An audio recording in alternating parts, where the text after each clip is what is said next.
Positive வைபில் நடிகை சமந்தா வெளியிட்டுள்ள candid புகைப்படங்கள் இணையத்தில் வைரலாகி வருகின்றன.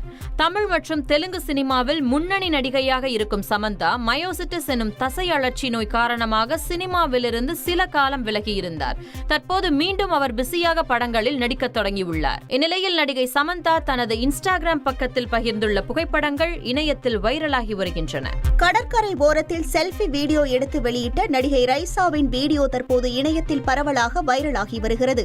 நடிகர் தனுஷ் நடிப்பில் வெளியான VIP 2 திரைப்படத்தின் மூலம் அறிமுகமான நடிகை ரைசா பின்னர் பிக் பாஸ் நிகழ்ச்சியில் கலந்து கொண்டு புகழ் பெற்றார். பிக் பாஸ் நிகழ்ச்சிக்கு பிறகு ஹரிஷ் கல்யாணுடன் பியார் பிரேமா காதல் திரைப்படத்தில் நடித்து ரசிகர்களால் கொண்டாடப்பட்டார். பிறகு பிஸியாக மாறிய நடிகை ரைசா தற்போது பிளாக் கடற்கரையில் நின்று கொண்டு கவர்ச்சிகரமான செல்ஃபி வீடியோ ஒன்று வெளியிட்டுள்ளார். அந்த வீடியோ இணையத்தில் பலராலும் பகிரப்பட்டு வைரலாகி வருகிறது. நடிகை மோனிகா ஜான் ஜிம்மில் ரீல்ஸ் செய்து வெளியிட்ட வீடியோ இணையத்தில் வைரலாகி வருகிறது. பிகில் படத்தில் நடித்ததன் மூலம் பிரபலமான நடிகை மோனிகா ஜான் தமிழ், தெலுங்கு, மலையாளம் என பல மொழிகளில் வெளியான படங்களில் மேலும் தற்போது லோகேஷ் கனகராஜ் இயக்கத்தில் உருவாகி வரும் கூலி படத்திலும் நடித்து வருகிறார். இந்த நிலையில் தான் ஜிம்மில் ஒர்க் அவுட் செய்யும் போது ரீல்ஸ் செய்து இன்ஸ்டாகிராம் பக்கத்தில் வெளியிட்டுள்ளார்.